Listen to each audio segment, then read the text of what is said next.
History UPSC CSE IAS by doctor H Rizvi पर आप सभी दर्शकों का हार्दिक स्वागत है। All viewers are most welcome. Video के पर प्रोग्राम शुरू करने से पहले मैं समझता हूं कि मैं अपने आप को पहले इंट्रोड्यूस करा दूं, क्योंकि जो नए लोग देख रहे हैं उन्हें हमारे बारे में मालूम होना चाहिए। मैं doctor Farozul Hasan Rizvi, MA history, MA political science, MA English, MEd, PhD history related with modern Indian history. हम लोग पहले से भी ये डिस्कस करते रहे हैं। Lesson number 1, introduction to Indian history, particularly in Indian history. Introduction to history, particularly Indian history, and now part 3rd, general introduction to history, जिसमें वीडियो 3rd का हम इस्तेमाल कर रहे हैं। आशा है कि आप सभी इसे बहुत ही गौर से सुनेंगे और परस्पर चर्चा करेंगे। इतिहास की इम्पोर्टेंस और उसके महत्व के बारे में हमने दोनों वीडियो में चर्चा की। आज भी इतिहास के जनरल इंफॉर्मेशन देते हुए, जनरल इंट्रोडक्शन देते हुए हम इस पर चर्चा करेंगे। इतिहास का महत्व, उसकी उपयोगिता, उसकी इम्पोर्टेंस ज़रूरी नहीं कि हमारे ही देश से संबंधित हो। ये विश्वव्यापी बात होती है, चाहे वो यूरोप हो, चाहे वो यूनाइटेड स्टेट्स ऑफ अमेरिका हो या अमेरिका कॉन्टिनेंट हो। कहीं की भी कोई महत्वपूर्ण घटनाएं जो ऐतिहासिक होती हैं, उनसे हम लोग सबक लेते हैं, लेसन लेते हैं, और भविष्य को निर्धारित करने के लिए हम उसका इतिहास की घटनाओं का उपयोग करते हैं। संसार की बहुत सी क्रांतियाँ, रिवॉल्यूशन आए, जैसे कि यूनाइटेड स्टेट्स अमेरिका का रिवॉल्यूशन, जेफरसन, वाशिंगटन और अब्राहम लिंकन का बहुत महत्वपूर्ण रोल था यूनाइटेड स्टेट्स ऑफ अमेरिका को आगे बढ़ाने और उसकी तकदीर को या भाग को बदलने में। और यहाँ तक कि आप कह सकते हैं कि अब्राहम लिंकन के प्रयत्नों के द्वारा ही आज यूनाइटेड स्टेट्स ऑफ अमेरिका संसार की शक्तिशाली शक्ति, सुपर पावर बन गया। इसी प्रकार और बहुत सी क्रांतियाँ आईं, जैसे कि फ्रांस की क्रांति और रशिया की क्रांति। ये क्रांति क्यों हुई, कैसे हुई, इसमें भी इतिहासकारों का ही योगदान था।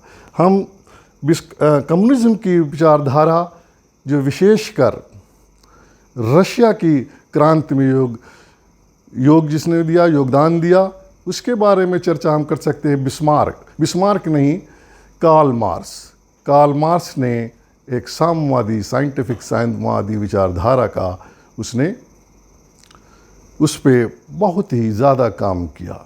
उसने कम्युनिस्ट मैनिफेस्टो और दास कैपिटल नाम की किताबें लिखीं और साम्यवादी विचारधारा को विश्वव्यापी स्तर पर पूरी दुनिया में उसने फैलाया। ये कार्ल मार्क्स की ही विचारधारा थी, जिसके कारण आज संसार में बहुत ज़्यादा जो सामाजिक परिवर्तन और राजनीतिक परिवर्तन आए। पहले ऐसा नहीं था। एक मज़दूर को 24-24 घंटे काम करना होता था, एक ग़ुलाम की तरह काम करना होता था। लेकिन रूस की क्रांति के बाद यूरोप के देशों और दुनिया के अन्य देशों ने भी अपनी सामाजिक व्यवस्था और राजनीतिक व्यवस्था में परिवर्तन कर लिया।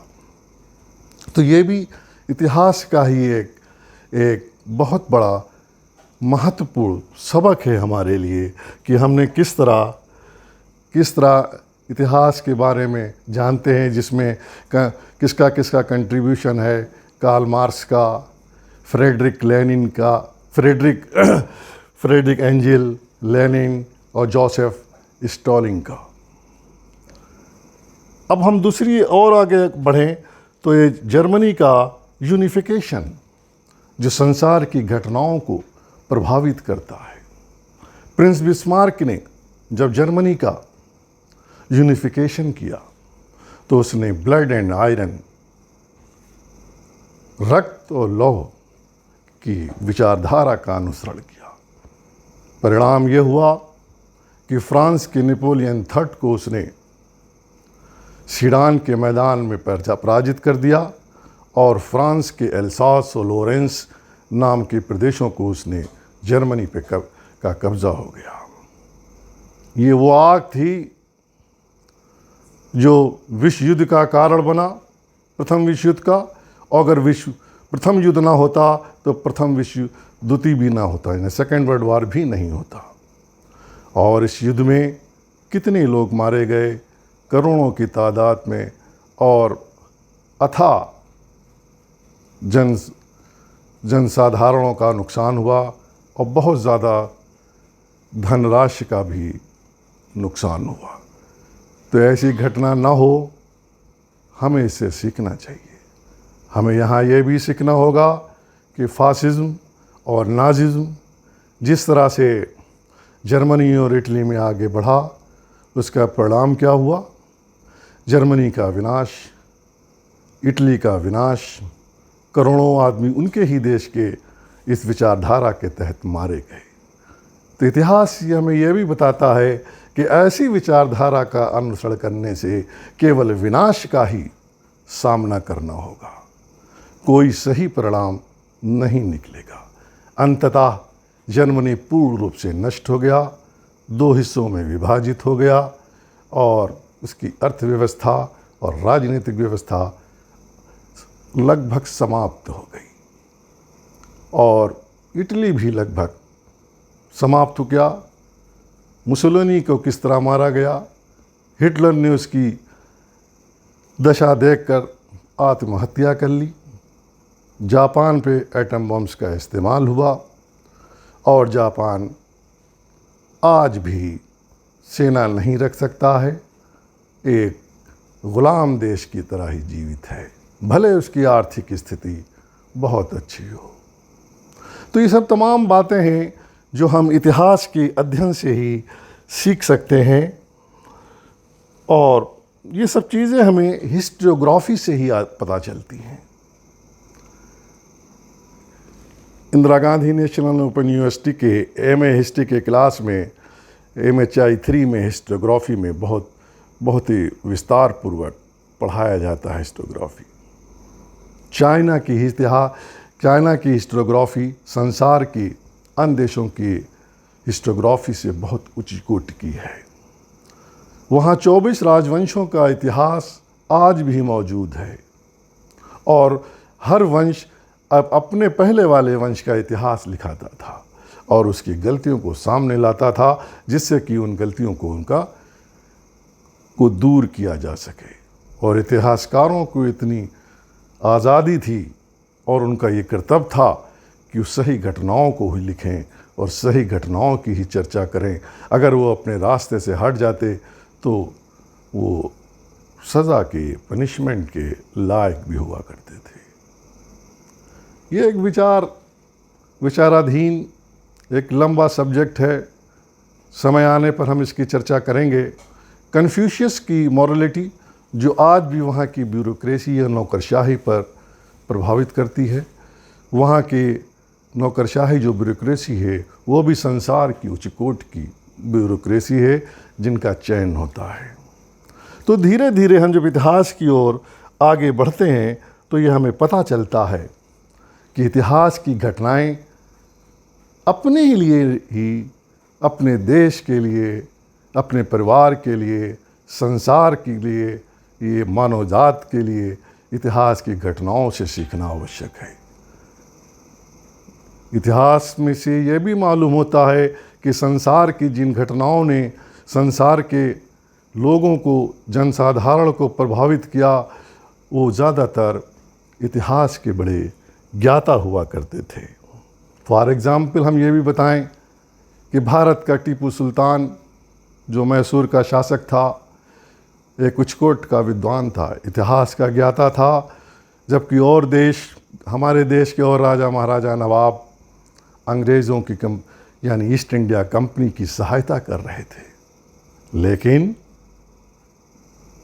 टीपू सुल्तान को इस बात का पता लग गया था कि भारत की स्वतंत्रता के लिए ईस्ट इंडिया कंपनी अर्थात इंग्लैंड परम शत्रु है। वो सारे जीवन अपने पिता की हैदर अली की तरह वो अंग्रेज़ों से लड़ता रहा। उसने यहाँ तक कि नेपोलियन बोनापार्ट को भी भारत में आमंत्रित किया और नेपोलियन बोनापार्ट प्राय ये कहा करता था कि अगर इंग्लैंड और फ्रांस के बीच में इंग्लिश चैनल ना होती तो ये नेशन ऑफ शॉपकीपर्स दुकानदारों के राष्ट्र को मैं रौंद डालता। अंततः नेपोलियन की फौज से नील नदी में भयानक युद्ध हुआ। एडमिरल नेल्सन को जब गोला लगा तो उसे मरते हुए कहा, मैं मर रहा हूँ लेकिन मैंने ब्रिटेन को बचा लिया। नेपोलियन पराजित हुआ और फ्रांस की ओर वापस हो गया। Tipu Sultan east India company की फ़ौजों, निज़ाम और मराठों से अंत तक लड़ता रहा और छल कपट से उसे किले की दीवार श्रीरंगपट्टनम पर उसको शहीद कर दिया गया।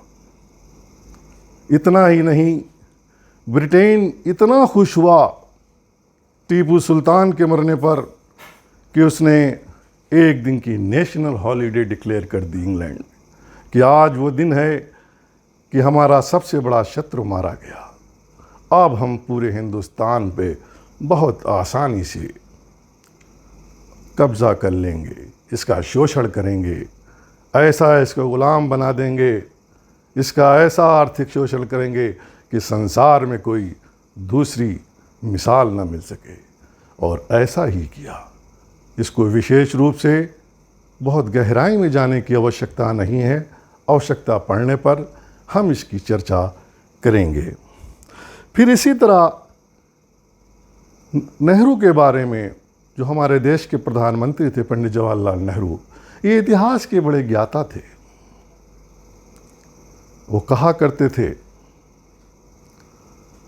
कि शायद मुझसे ज़्यादा, ये रेफरेंस तो दूसरे एग्जाम्पल के तहत है, लेकिन फिर भी यहाँ पर उचित है बताना, कहा कि मुझसे ज़्यादा शायद हिंदुस्तान में किसी ने इतिहास और राजनीति की किताबें पढ़ी हूँ। मैं प्रायः 2-3 वर्षों में यूरोप का दौरा करता हूँ और वहाँ जाकर करीब से राजनीतिक और आर्थिक और सामाजिक परिस्थितियों को करीब से देखता हूँ। लेकिन जब भारत आता हूँ और मौलाना अबुल कलाम आज़ाद से बात होती है तो ऐसा मालूम होता है कि मौलाना आज़ाद मुझसे बहुत कहीं आगे हैं। यहाँ पर कहने का अर्थ ये है कि नेहरू को अपनी अध्ययन पे कितना विश्वास, आत्मविश्वास था। यह भी कहा जाता है कि जब वो यात्रा करते थे तो ट्रंक यानी बक्सों में किताबें रखी जाती थी। ज्ञान किताबों के पढ़ने से होता है, खामखा की चर्चा करने से कोई ज्ञान नहीं आता है। विनाश की लीला ही आगे बढ़ती है। उनकी एक marvellous book discovery of India, जो अहमदनगर के किले में नेहरू ने लिखी, ये एक महान ऐतिहासिक भारत की किताब है, जो कि पढ़ने से जिसको ये पता चलता है कि उनका कितना ज्ञान था। जेल में किताबों का क्या होने का सवाल। हाँ, हालांकि उन्होंने ये कहा कि मिडवल हिस्ट्री में मौलाना अबुल कलाम आज़ाद से जब तब चर्चा करता था, लेकिन इसका अर्थ ये नहीं है कि मैं उनके विचारों से प्रभावित था। ये विचार मेरे ही अपने विचार हैं और मैंने ही इतिहास की सत्यता को सामने रखकर डिस्कवरी ऑफ इंडिया में मध्यकालीन भारत के बारे में चर्चा की है। और नेहरू का ज्ञान ही इतना था जिसने देश की बहुत बड़ी सेवा की। अगर नेहरू का इतिहास का ज्ञान न होता, राजनीतिक ज्ञान न होता, अंतर्राष्ट्रीय विचारधारा के वो प्रमुख प्रवक्ता और निपुण खिलाड़ी न होते, तो लॉर्ड माउंटबेटन से उनकी घनिष्ठ मित्रता न होती। लेडी माउंटबेटन से उनका प्लेटोनिक लव या अनुराग था। यही कारण था कि नेहरू ने बहुत ही चतुरता से भारत को 570 टुकड़ों में, यानी भारत का बाल्कनाइजेशन से भारत को बचा लिया। इसकी हमने आपको पहले भी चर्चा की थी। वो दूरदर्शी थे, विजनरी थे। उन्होंने माउंटबेटन को आज़ाद भारत का पहला गवर्नर जनरल भी नियुक्त किया, जिसका परिणाम ये हुआ कि जब राजा हरि ने जम्मू एंड कश्मीर को भारत में विलय से मना कर दिया, तो जो आज भी जम्मू एंड कश्मीर भारत में है वो नेहरू और माउंटबेटन की के ही कारण है। इस पे हमने पहली और दूसरी वीडियो में जनरल इंट्रोडक्शन टू हिस्ट्री में चर्चा की थी। और जो भारत का इंफ्रास्ट्रक्चर है, इसमें भी पंडित जवाहरलाल नेहरू का बहुत ही महत्वपूर्ण योगदान है। अगर कोई कहीं किसी भी देश का अगर इंफ्रास्ट्रक्चर ही ना हो तो देश आगे नहीं बढ़ सकता। पंचवर्षीय योजनाओं के अनुसरण करके उन्होंने देश की बहुत आगे बढ़ाने का प्रयत्न किया। ये कोई पंडित जवाहरलाल नेहरू की चर्चा के बारे में बात नहीं हो रही है, ये एक ऐतिहासिक बात है जो भारत के इतिहास को प्रभावित करता है, जिसे किसी को कोई छुपाया नहीं जा सकता। अर्थात आज हम an introduction to general introduction के तहत इन तमाम बातों की चर्चा की। अंततः हम आपसे ये प्रार्थना करते हैं या रिक्वेस्ट करते हैं कि आप इस चैनल को अच्छी तरह देखें, आपस में चर्चा करें। जो बात आपको अच्छी न लगी हो या अच्छी लगी हो वो अपने कमेंट्स में लिखें, सब्सक्राइब करें और साथ में इसको लाइक करें और शेयर करें, क्योंकि ये हम सब भारतीयों का कर्तव्य है कि अपने इतिहास की विरासत को ज़्यादा से ज़्यादा देश के लोगों में फैलाएं। जय हिंद।